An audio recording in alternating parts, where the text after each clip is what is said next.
能源问题也是本次会晤的焦点之一。按照白宫声明，拜登希望印度配合美国及其西方盟友扼杀俄罗斯能源收入的行动，提出不要在此时加量购买俄罗斯石油等商品。不过，面对美国这番最新敲打，印度政府没有应和，但莫迪却拿出欧洲当作反例，说印度2月的采购量还不及欧洲1个下午的订单。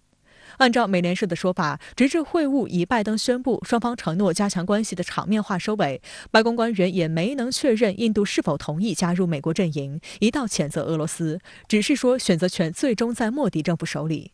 Was the president seeking a promise from Modi that he wouldn't look to increase oil purchases from Russia? The president both conveyed that we are here to help them diversify their means of importing oil. Again, the imports from the United States are already significant, or much bigger than the imports that they get from Russia. And we, of course, the president conveyed very clearly that it is not in their interest to increase that.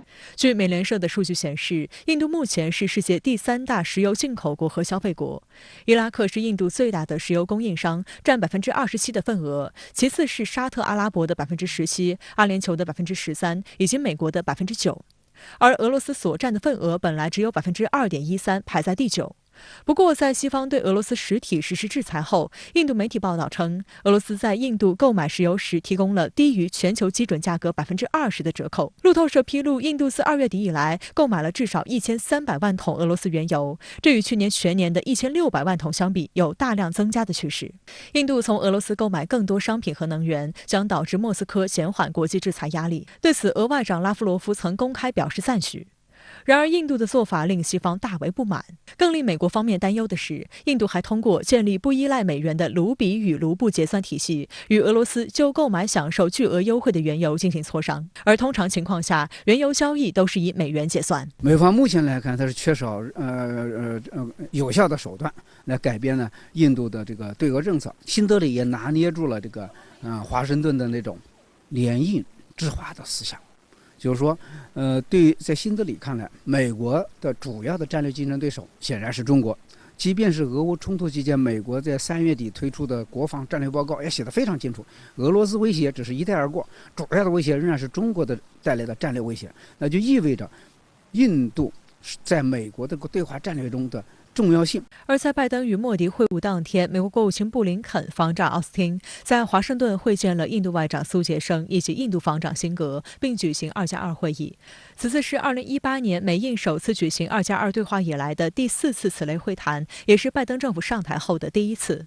Russia's war against Ukraine is an attack on Ukraine's people. It's also an attack on that rules-based order that we both adhere to and defend.The United States will continue to increase our support to the government and people of Ukraine and call on other nations to do the same, just as we call on all nations to condemn Moscow's increasingly brutal actions. 在美印2+2会议后举行的联合记者会上，美国国务卿布林肯重点拉印度一起谴责俄罗斯，而美国防长奥斯汀还将矛头对准了中国。And we all understand the challenges that we face there.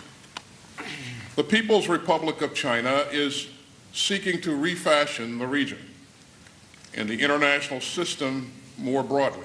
奥斯汀还特别告诉印度防长，在你们捍卫主权利益的时候，我们将继续与你们站在一起。不过，外界注意到，对于美方大谈所谓中俄威胁，印度外长及防长却只字未提，显示出双方存在明显温差。有分析指出，华盛顿为了拉印遏华，美印这2年的互动颇为密切。